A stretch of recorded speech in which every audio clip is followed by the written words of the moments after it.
Gracias por estar una vez más con nosotros en Sin Esquemas. En la entrega de hoy vamos a tener una vez más el gratísimo placer de compartir, ¿no?, con un invitado, como siempre lo hemos dicho, con parte de esta producción, que es el amigo economista, destacado economista Henry Herbert. Con él vamos a hablar de muchos temas de interés en la actualidad, porque no es un secreto que el mundo, y de manera muy específica Latinoamérica, se ha visto y sigue viéndose convulsionada por una serie de factores que vienen arrastrándose en los últimos años, complicándose aún más con eventos que cada día lamentablemente se suman. Henry, ¿cómo estás? Gracias por estar una vez más aquí en tu programa. Muchas gracias, Alberto, por la muy amable invitación, como siempre. Bueno, pero vamos a empezar, Henry, con algo que sin dudas, junto a la parte de la seguridad ciudadana, es uno de los tópicos que más está preocupando al gobierno dominicano y a gran parte de los gobiernos de Latinoamérica y del mundo, que es el problema inflacionario. Se han ido tomando medidas que particularmente, y quiero ver tu opinión, entiendo que han sido medidas correctas en materia monetaria por parte de las autoridades para controlar un poquito esa parte. ¿Qué tú puedes darnos, con una persona conocedora, a grandes rasgos de esa situación? Cómo no, bueno, sin duda alguna, hoy y para lo que queda del año, al igual que probablemente en las principales economías del mundo y de la región, el tema inflacionario va a seguir siendo el problema de mayor atención para las autoridades económicas. No es un tema nuevo en el caso de la República Dominicana, ya que es importante recordar que hace prácticamente un año atrás, en el mes de mayo, ya se había alcanzado una inflación de doble dígito, cosas que no se veía desde el año 2008, cuando el presidente Fernández era presidente todavía. Lo cual quiere decir que la inflación ya era un tema el año pasado, y obviamente se agravó esta situación por el tema de Ucrania. Es importante recordar eso, de que había condiciones previas a lo de la guerra en Ucrania para tener una inflación importante, que ha habido debate sobre esto, y yo voy a asumir, a pesar de lo que haya declarado uno de nuestros colegas economistas, Luis Vargas, para no mencionarlo, pues entonces yo voy a seguir sin entender nada de economía, porque yo voy a seguir afirmando que esta inflación que tenemos en la República Dominicana, al igual que en muchos países del mundo, es principalmente sí una inflación importada. Con eso yo no estoy diciendo que no tengamos que hacer que no haya algo que ver, como en todas las economías del mundo, con el hecho de que en respuesta al COVID hubo que emitir mucho dinero inorgánico para salvar a la economía, salvar a la gente. Obvio que esto ha creado algo de inflación. Ahora, señores, decir que no hay inflación importada sería negar una serie de cifras que yo quiero compartir con ustedes. Primero, que los precios del petróleo han subido en más de un 70% en los últimos 12 meses. Que yo sepa, no es inflación local. Dos, las cotizaciones del gas natural han subido un 150%. República Dominicana hoy en día no tiene condición para influir sobre el precio del gas natural. Esto es inflación importada. El carbón mineral ha subido prácticamente un 300%. Si vamos del lado de los alimentos, la FAO, que es este organismo de las Naciones Unidas que trae el tema de la alimentación y la agricultura, publica cada mes índices de precio. Esos índices de precio se encuentran en su nivel más alto de la historia, prácticamente todas las categorías. Esto es porque han subido los precios en San Juan de la Maguana, en Barahona, en el Cibao, por favor. Oferta-demanda. O sea, esto es una realidad internacional que tiene un impacto directo sobre algunos rubros de producción nacional, como las carnes de cerdo, de pollo, de res, la producción de huevos, por supuesto, y esto ha hecho que efectivamente uno de los componentes que, como siempre, más ha subido en el caso de la República Dominicana ha sido el tema de los alimentos, con la salvedad de algunas categorías dentro de los 15 sectores que contabiliza el Banco Central. Prácticamente lo que es frutas, vegetales y azúcar, que es una producción, vamos a decir, netamente local, con poca... Sí, poco componente con poco importado. entrante importado, pues ha estado subiendo, ¿sí? Pero mucho menos que el resto de los alimentos. Y por supuesto está el tema de los combustibles, que cuando vemos el paquete, vamos a decir, el conjunto de medidas que se han tomado de manera holística, o sea, de varias dimensiones. Primero, en la parte monetaria, el Banco Central ha hecho lo que típicamente se hace cuando hay inflación, es recoger dinero y subir tasas de interés. Desestimular la compra. Bien. Que eso te funciona mucho más probablemente cuando hay menos componente importado de inflación. Pero tarde o temprano, y ya lo estamos empezando a ver, ya la subida de las tasas en el sistema financiero, al cierre de mayo, tú ves que las tasas, las diferentes tasas, que sea la tasa promedio, que sea la tasa preferencial, que sea la tasa para comercio, para consumo, la tasa hipotecaria, está entre 2 o 3 puntos por encima del nivel que tenían a principio de este año. Y eso tiene como consecuencia que las cuotas mensuales que tiene la gente que ha adquirido un motor, un automóvil, una casa, un apartamento, a menos que tenía por un tiempo una tasa fija, pues automáticamente su cuota mensual sube. Y estamos hablando, Henry, de un sector amplísimo que tiene presupuesto medido.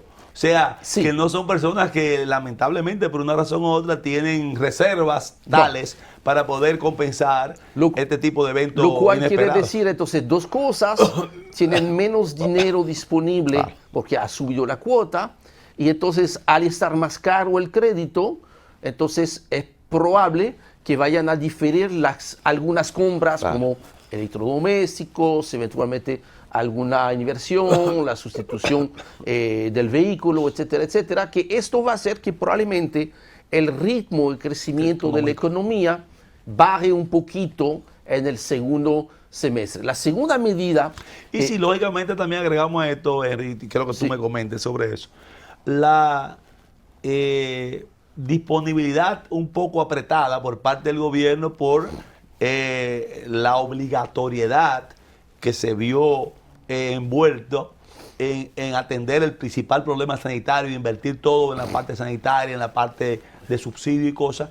Ahí también se afecta la parte de inversión que lógicamente... Sí, que eso es probable que en el segundo semestre, no tanto en el primer semestre, porque ha habido cierta holgura fiscal, en el sentido en el cual a las recaudaciones, y estaba chequeando antes de entrar en el programa, de acuerdo al portal de transparencia fiscal.gov.do, ya hay datos disponibles hasta el mes de mayo y te muestra que prácticamente cada mes han crecido las recaudaciones versus el año pasado entre 10 y 12 mil millones de pesos. Y si crece, pues se está moviendo. Entonces, que se ha movido por un conjunto de cosas, ha habido crecimiento económico, mayor inflación, tener mayor inflación, entonces la base sobre la cual se cobran los impuestos es más alta.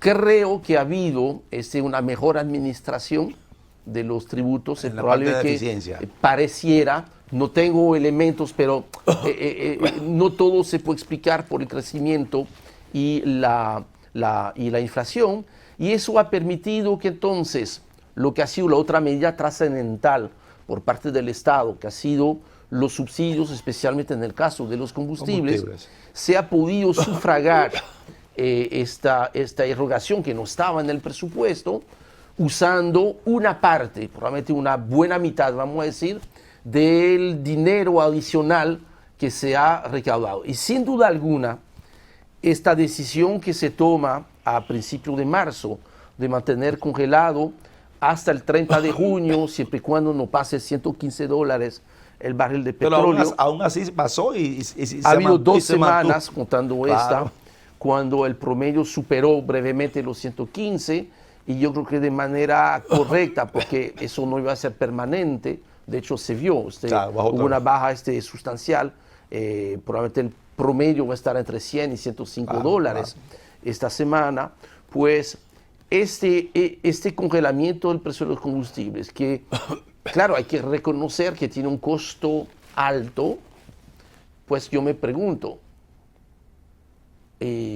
quisiéramos probar a ver cuál sería el costo el costo social y de estabilidad de política. quitar esto. El momento cuando yo quisiera, y eso que yo nunca he sido, vamos a decir, un fanático de los subsidios, sino todo lo contrario, yo creo que en la actualidad la decisión de haber mantenido el subsidio a los combustibles fue correcta, porque fue una inversión en la paz social.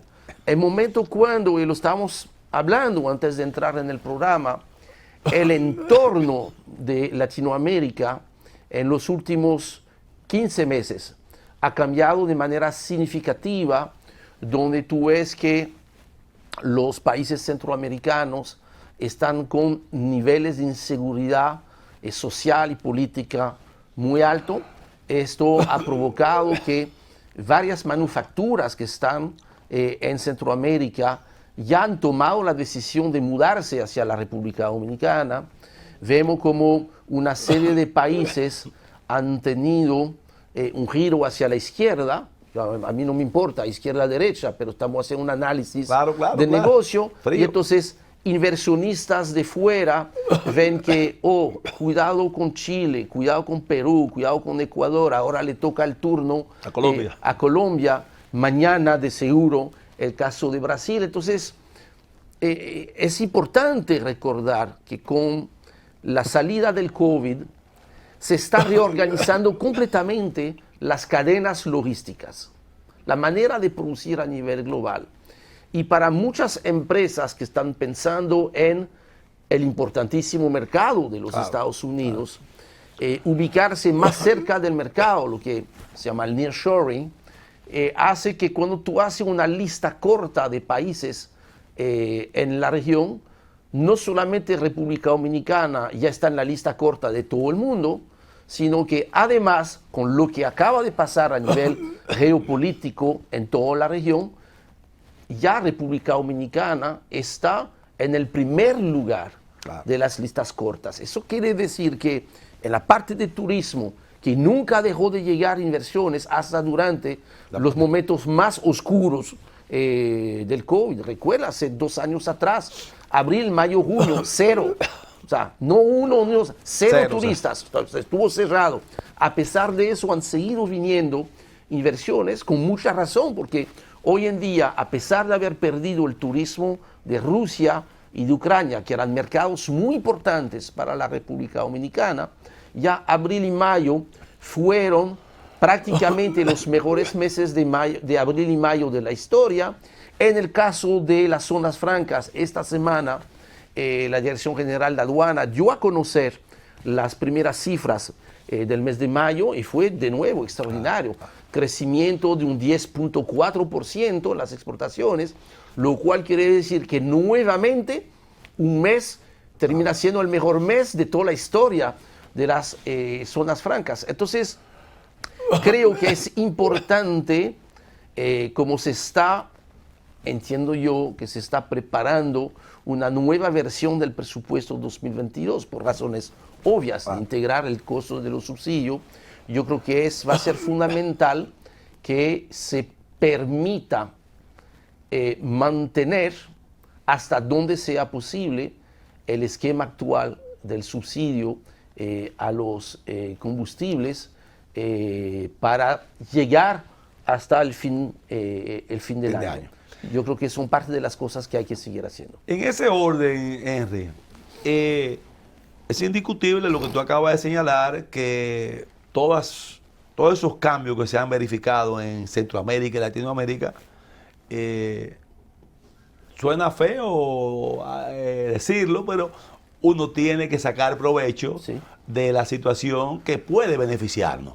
Es correcto. Estamos haciendo todo lo que tenemos que hacer de manera oportuna como gobierno, según tu punto de vista, para estar preparados, colocados, ubicados en la mayor capacidad de ofrecerle a esa inestabilidad de Centroamérica y Latinoamérica, República Dominicana, como la solución a quienes de una forma u otra son parte importante de las economías de su país? Mira, muchas cosas se habrán ya hecho bien para tener esos resultados, porque no es suficiente pensar que automáticamente, porque le ha ido bien a la economía de los Estados Unidos, automáticamente nos va a estar yendo bien. Yo creo que la historia de éxito, ¿no? Del sector zona franca y del sector turismo, yo creo que habla muy bien de que las cosas se han hecho bien. Ahora, creo que hay espacio todavía para hacer mucho más y realmente hacer una gran apuesta a esto, de posicionar, aprovechar lo que tú dijiste, ¿no? Aprovechar esta posición, crear un nuevo relato sobre la atractividad extraordinaria que tiene la República Dominicana, tanto para la inversión local como la inversión de fuera. Rescatar todas las buenas noticias que hemos ido cosechando en los últimos tiempos, que es parte del relato. Inclusive comunicar un poquito más hasta sobre sectores que tradicionalmente nos estaban dando solamente dolores de cabeza, como el caso del sector eléctrico, y reconocer ya un logro importante. Me ha tocado la oportunidad de mirar un poquito más las cifras y a mí me sorprendió un resultado que yo creo que no hemos apreciado todavía como sociedad como un gran logro de todos, que es el cambio fundamental en la matriz de generación eléctrica. Cada día nos estamos moviendo más a necesitar menos el tema del combustible. Prácticamente el tema del fuel oil. O sea, mira, hace todavía 3 o 4 años atrás, la generación a fuel oil se llevaba entre un 40 y un 50% de la matriz, prácticamente donde estaba cuando se aprueba la Ley de Estrategia Nacional de Desarrollo, hace 10 años atrás, esta ley cumplió ya 10 años, estábamos por ahí. Y se veía como no solamente distante, sino prácticamente imposible, como ciencia ficción, poder salir de esta dependencia del petróleo para generar electricidad. Sin embargo, si vemos los datos del final del año 2021, o sea que ahí no estamos hablando de que estamos emitiendo una recomendación y eso, no, estamos mirando un hecho de la vida real, donde la realidad supera la ficción. Claro. Es que hoy en día tenemos una matriz tan transformada, tan diferente, que hoy en día, y es fácil memorizarlo, es una matriz 40, 30, 20, 10. 40% es generación a gas natural, producto de que, imagínense que en el año 2021, la generación a gas natural creció en un 50%, y no porque estaba muy mal en el 2020, sino que gracias a inversiones decisivas del sector privado en esta políticas de incentivo hacia esa área. Claro que hubo una señal importante desde el sector público, que le corresponde dar las señales, y esta señal la cogió muy bien el sector privado, y ahí hemos visto inversiones que prácticamente llegan a los 480 millones de dólares, donde hay el tema del gasoducto hacia el este, que ha sido fundamental. Ahí estamos hablando de prácticamente 100 millones de dólares. Ha habido la conversión de varias plantas, Quisqueya 1, que es la de Barrigold, Quisqueya 2 para Erejaina. Por supuesto, ha sido fundamental el tema de Energas en San Pedro de Macorís, que ya está produciendo a gas natural. Y otra inversión fundamental que va a tener todo su impacto para el año que viene, que es la construcción del tanque. Hay un tanque en Boca Chica por una inversión de prácticamente $300 millones. O sea, no es cualquier tanquecito, tanque de 120.000 metros cúbicos de gas natural, que va a permitir inclusive probablemente a la República Dominicana empezar a ser un potencial reexportador de algunos productos. Y todo va en esta misma dirección, porque vimos como a principios de año ya se dio la licitación de nuevas facilidades de gas natural en la costa norte. Si a eso del gas natural, que ha sido fundamental, tú toma en cuenta que un 30% de la generación se debe a carbón mineral, porque obviamente la entrada en producción comercial de Punta Catalina ha permitido pues duplicar lo que se generaba en término porcentual, ¿no? Y entonces tú tienes entonces entre gas natural y el carbón el 70% que descansa en dos bases importantes. Pero más interesante aún es tomar en cuenta que este 40, 30, 20, el 20 ahora es energía renovable. Y dentro de esta energía renovable es aún más satisfactorio observar que un 11% de este 20, o sea, 11 puntos de los 20 puntos, corresponde a energía renovable no tradicional. Estamos hablando de eólico, solar y biomasa. Biomasa, exacto. Que supera hoy en día ya la generación hidroeléctrica, que anda entre un 8 y un 9%, dependiendo obviamente, ¿no?, de la temporada de lluvia, lo cual deja apenas un 10% para el fuel oil, lo cual quiere decir que el año pasado, por primera vez en la historia, generamos más electricidad en la República Dominicana con el sol, el viento y la biomasa que con fuel oil. Y creo que eso es un resultado que debemos de asumir, porque manda un mensaje muy correcto, muestra que sí es posible tener una agenda de transformación radical en la República Dominicana. Esto ya ha generado en los últimos 2 años un poco más de $230 millones de ahorro para el país, pero ya a partir del año que viene podemos estimar entre 450 y $500 millones anuales el ahorro para la República Dominicana, sin olvidar el tema medioambiental, que yo creo que es... Esa parte te voy a pedir para que entremos en esa parte inmediatamente de nuestra primera breve pausa, para que toquemos eso y también hablemos de las acciones para cómo llevar a cabo un programa que permita que sectores que se han visto afectados por esta situación puedan encontrar una salida para, lógicamente, poder activar en la economía, llámese pequeños, micros, medianos, empresarios, otro tipo de negocios que ayuden en esa área. Continuamos con nuestro distinguido invitado, amigo y parte de este espacio, Henry Everett, inmediatamente después de nuestra primera pausa.